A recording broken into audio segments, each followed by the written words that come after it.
নেত্রকোনায় কংস নদীর ভাঙনে সদর উপজেলার কালিয়ারা গাবরাগাতি ইউনিয়ন হুমকির মুখে। ভাঙনে বিলীন হচ্ছে বসতঘর, রাস্তাঘাট সহ বিভিন্ন স্থাপনা।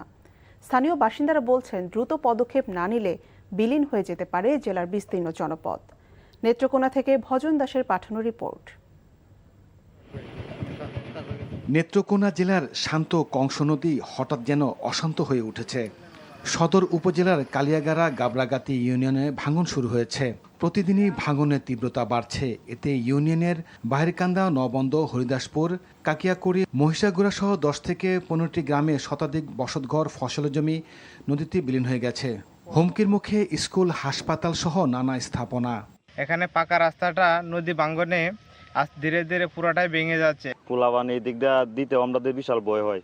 নদী ভাঙে যাইতেছে, আবার বাজার নষ্ট হয়ে যাইতেছে। চলাচলের অসুবিধা হচ্ছে, গাড়ি যাইতে পারতেছে না, একটা ভ্যান গাড়ি যাইতে পারতেছে না, রিক্সা যাইতে পারতেছে না, অটো যাইতে পারতেছে না।